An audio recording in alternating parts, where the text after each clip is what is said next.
once a year in the fall. He called it his Sermon on the Amount. That's my responsibility today too, except I don't want to talk about the amounts.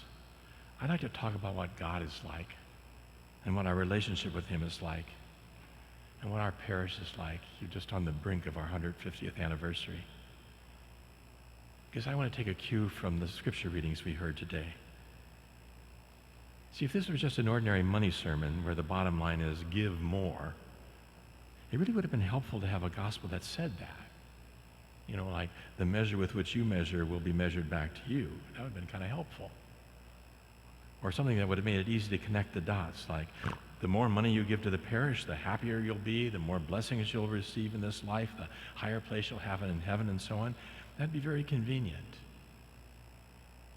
But that would also be thinking the way human beings think. And the Lord reminded us today through the prophet Isaiah that my thoughts are not your thoughts, nor are your ways my ways, says the Lord. Indeed, as high as the heavens are above the earth, so high are my ways above your ways, and my thoughts above your thoughts.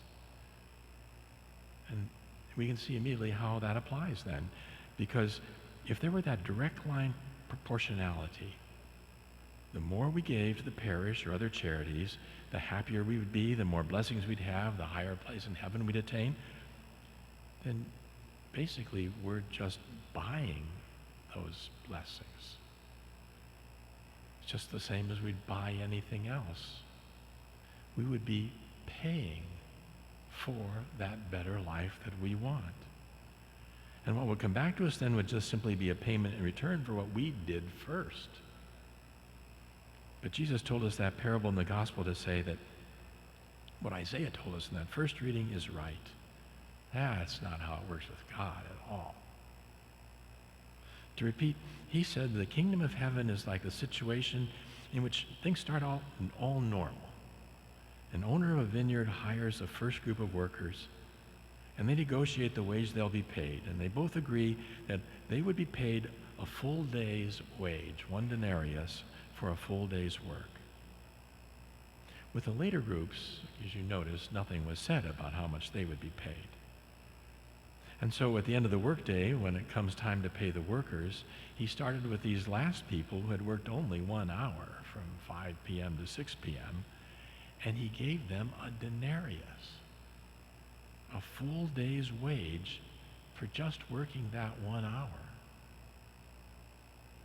Well, that is jaw-droppingly surprising, and these workers are overwhelmed at his generosity to be paid a full day's wage for 1 hour's work.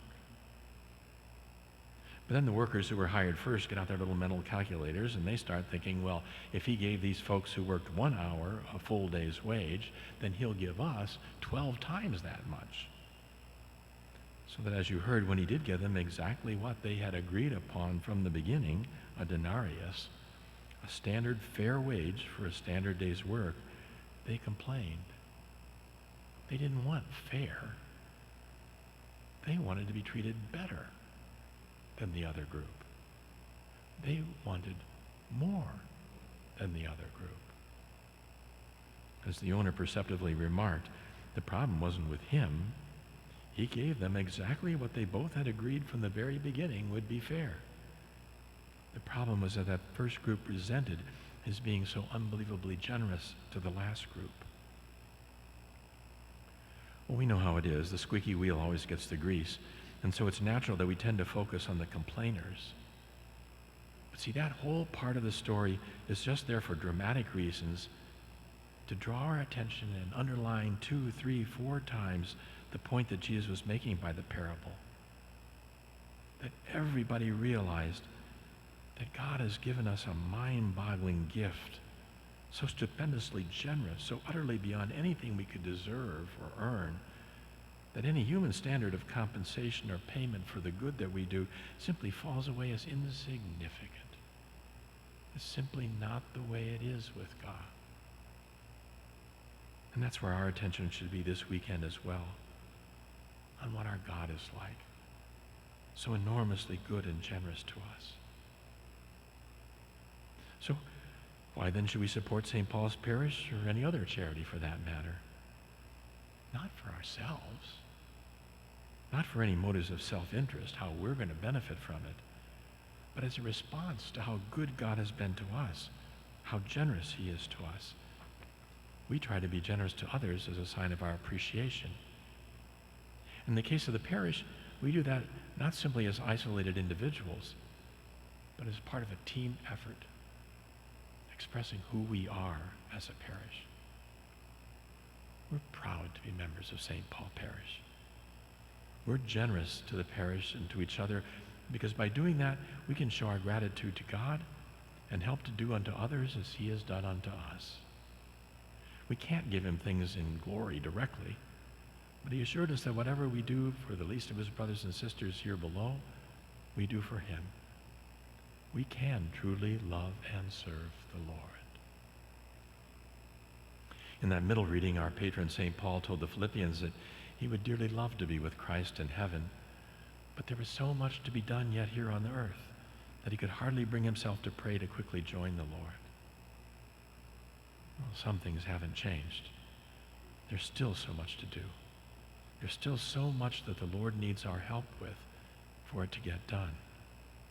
And the Lord is still so good to us that we still need and want to do all we can to make some return to him for all the good he's done for us. We want to show him we're grateful by doing something that he indicated he would like, something that he would want accomplished here in zip code 44857.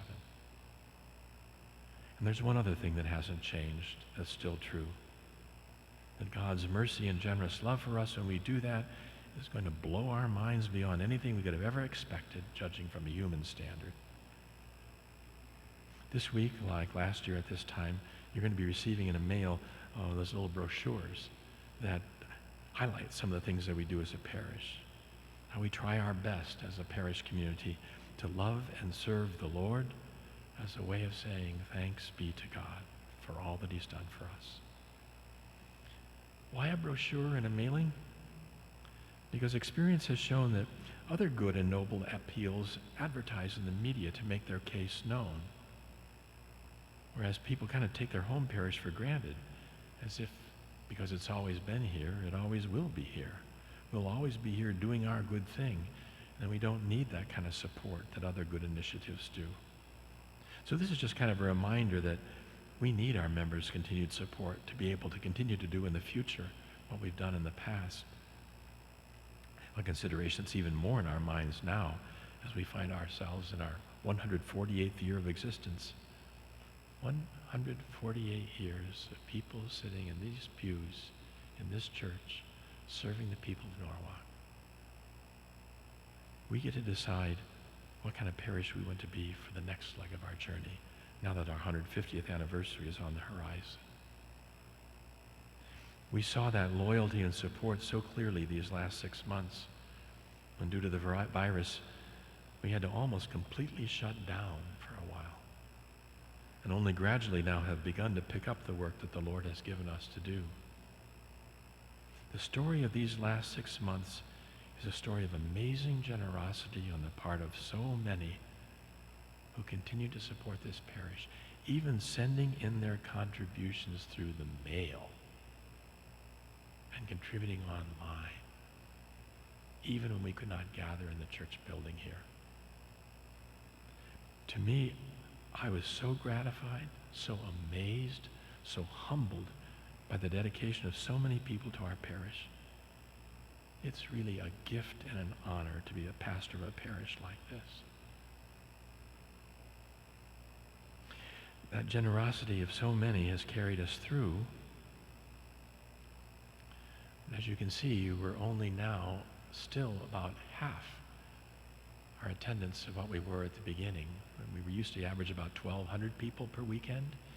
Last weekend we were at 590. So, as you see in the bulletin, each week we fall a little further behind. And while that's completely understandable given the fears of the virus, it's also a little concerning.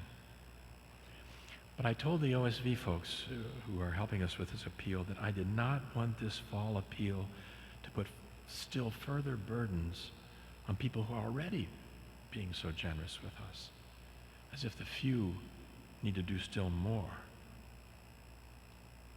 Rather, we need to redouble our efforts to share the good news and invite still more and more people to join us in this effort, to work in this part of the vineyard that the Lord has entrusted to us. You're going to be hearing much more and seeing a lot more of these efforts in the months ahead. But in the meantime, we do have to face our situation now.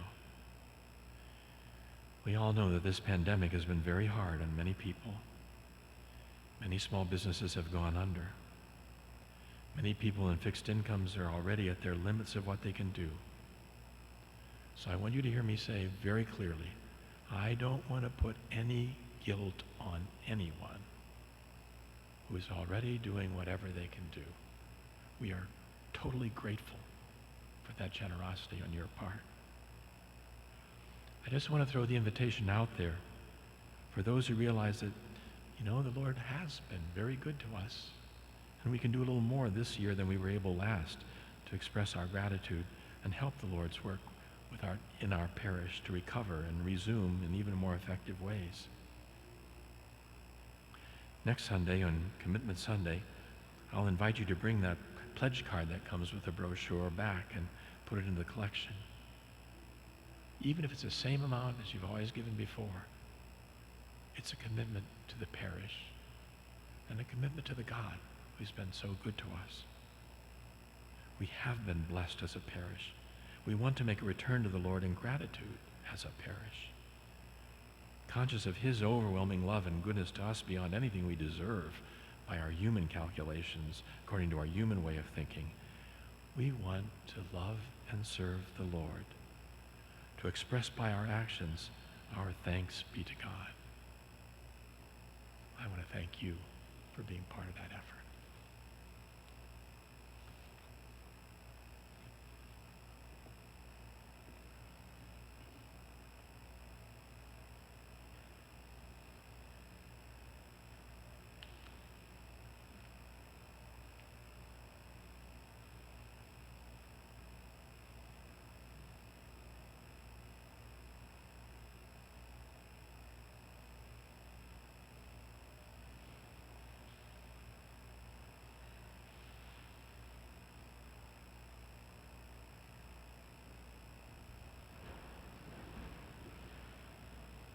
Together, let us stand and profess our faith.